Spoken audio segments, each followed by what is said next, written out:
Assalamualaikum warahmatullahi wabarakatuh. Sahabat Masyitum TV rahimakumullah. Pada kesempatan kali ini, saya akan menceritakan tentang salah satu kisah sahabat Nabi. Beliau adalah Abu Nailah Al-Ansari, penumpas penghina Nabi. Abu Nailah Al-Ansari radhiyallahu anhu mungkin tak banyak yang kenal dengannya. Dia adalah salah seorang sahabat yang turut serta di Perang Badar. Di Perang Uhud, ia tetap teguh bersama Nabi di saat sebagian orang kocar-kacir. Dan ia pun turut serta operasi penumpasan tokoh Yahudi yang jahat, yaitu Ka'ab al-Ashraf. Abu Nailah Al-Ansari namanya adalah Silkan bin Salamah bin Waqshi bin Zubbah bin Zawara bin Abdul Ashhal Al-Ansari Al-Ausi Al-Ashhali. Ia adalah saudara dari Salmah bin Salamah bin Waqshi. Ada juga yang mengatakan nama Abu Nailah adalah Sa'ad, sedangkan Silkan adalah laqabnya. Tetapi yang jelas ia lebih dikenal dengan kunyahnya ini, yaitu Abu Nailah. Kunyahnya ini disebutkan dalam Sahih Al-Bukhari ketika membahas kisah operasi pembunuhan Ka'ab al-Ashraf. Abu Nailah radhiyallahu anhu adalah salah seorang jago panah di kalangan sahabat Nabi sallallahu alaihi wasallam. Mengedepankan Allah dan Rasulnya dari persaudaraan. Ka'ab al-Ashraf, seorang tokoh Yahudi yang jahat, adalah saudara susuan Abu Nailah. Keduanya memiliki hubungan mahram, artinya kerabat yang memiliki kedudukan khusus. Namun demikian, ia tetap turut serta dalam operasi penumpasan tokoh kerusakan ini. Ia lebih mengedepankan Allah dan Rasulnya daripada hubungan mahramnya. Saat Perang Uhud, kaum muslimin mengalami kekacauan.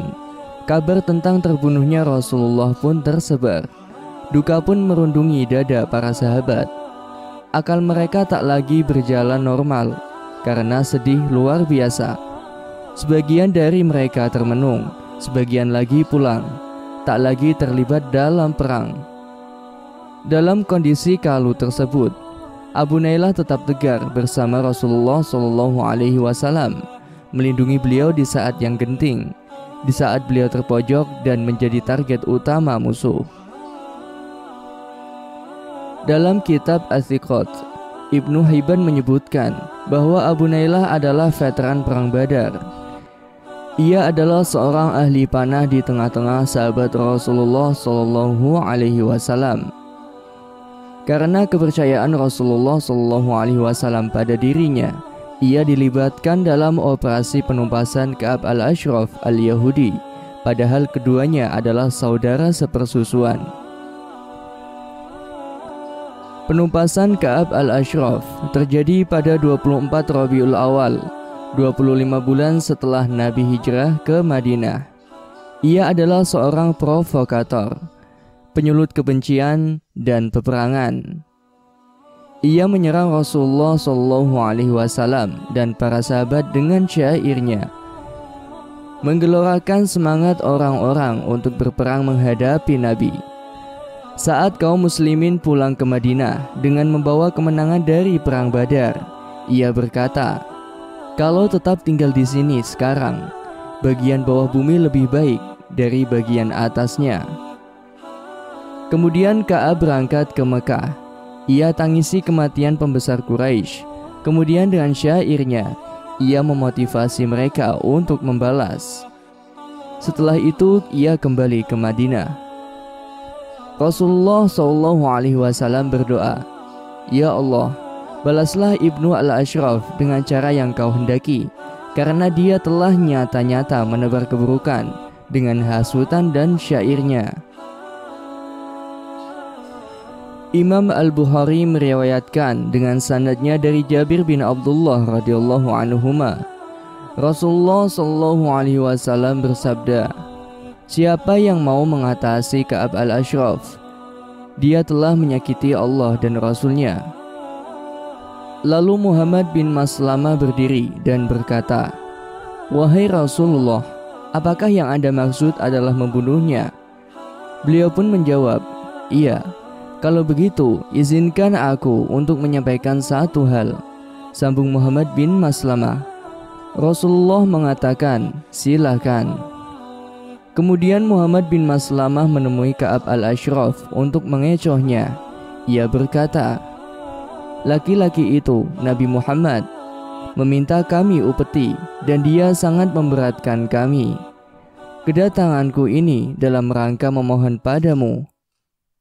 Ka'ab pun menjawab, "Rupanya kau telah bosan dengannya." Muhammad bin Maslamah berkata, "Sungguh kami telah mengikutinya dan kami tidak ingin meninggalkannya sampai kami melihat sampai di mana urusannya nanti. Kami meminta kepadamu untuk memberi pinjaman 1 atau 2 wasak." Ka'ab pun mengatakan, "Baiklah, tapi kau harus memberi jaminan padaku." Rombongan Muhammad bin Maslamah berkata, "Apa yang kau inginkan?" "Serahkan istri-istri kalian kepadaku sebagai jaminannya," kata Ka'ab. "Bagaimana bisa kami serahkan istri-istri kami sebagai jaminan padamu, sementara engkau orang Arab yang paling tampan?" Jawab mereka, "Kalau begitu, serahkanlah anak-anak kalian kepadaku," sahut Ka'ab. Mereka pun menjawab lagi, "Bagaimana mungkin kami menyerahkan anak-anak kami sebagai jaminan? Mereka akan mencela karena digadaikan dengan 1 atau 2 wasak. Ini adalah aib bagi kami. Kami akan menyerahkan senjata saja kepadamu sebagai barang jaminan." Rombongan Muhammad bin Maslamah pun berjanji akan menemui Ka'ab lagi. Setelah itu, mereka datang lagi di malam hari bersama Abu Nailah yang merupakan saudara sepersusuan Ka'ab. Ka'ab mengajak mereka memasuki benteng dan tinggal bersamanya di sana. Istri Ka'ab berkata pada suaminya, "Mau kemana engkau di larut malam seperti ini?" Ka'ab berusaha menenangkan istrinya. "Jangan khawatir, ini Muhammad bin Maslamah dan ini saudaraku, Abu Nailah." Istrinya berkata, "Aku mendengar firasat suara seperti suara tetesan darah." Ka'ab kembali berusaha menenangkan istrinya. "Tenang, ini Muhammad bin Maslamah dan ini saudara sepersusuanku, Abu Nailah. Orang yang mulia apabila diundang di malam hari, pasti ia penuhi." Lalu Muhammad bin Maslamah menyusupkan 2 orang lainnya ke dalam benteng. Abu Nailah pun berkata, "Kalau dia datang, aku akan menyambutnya dengan membelai rambutnya dan menciumnya.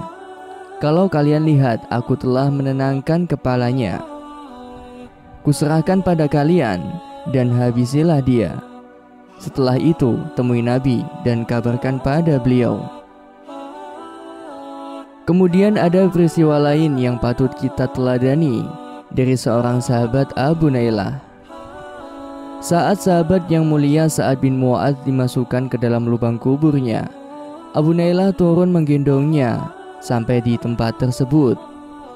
Dari Abdurrahman bin Jabir dari ayahnya berkata, "Saat kami tiba di liang makam Sa'ad, ikut turun mengantarnya 4 orang, yaitu Al-Harith bin Aus bin Mu'adz, Usaid bin Al-Hudair, Abu Nailah Silkan bin Salamah, dan Salmah bin Salamah bin Waqsi." Pada prosesi itu, Rasulullah SAW berdiri di sisi kaki Sa'ad. Ketika Sa'ad masuk ke dalam liang makamnya, berubahlah rona wajah Rasulullah karena sedih. Beliau bertasbih 3 kali. Kaum muslimin juga ikut bertasbih 3 kali, sehingga pemakaman Baqi pun bergetar riuh. Lalu Rasulullah SAW bertakbir 3 kali. Para sahabat juga ikut takbir 3 kali.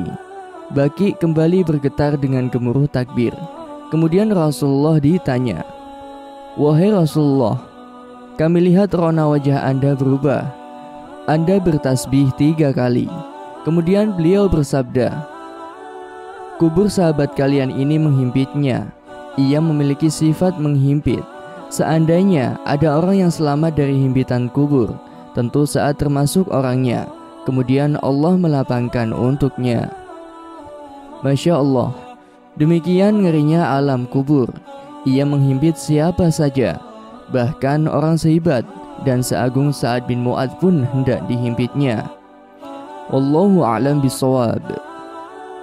Demikianlah kisah yang dapat saya sampaikan. Semoga bermanfaat dan dapat menginspirasi kita semua. Sampai jumpa lagi di cerita selanjutnya. Wallahul muwaffiq ila aqwamit thoriq. Wassalamualaikum warahmatullahi wabarakatuh. Demikianlah kisah yang dapat saya sampaikan. Semoga bermanfaat dan dapat menginspirasi kita semua. Sampai jumpa lagi di cerita-cerita selanjutnya. Wassalamualaikum warahmatullahi wabarakatuh.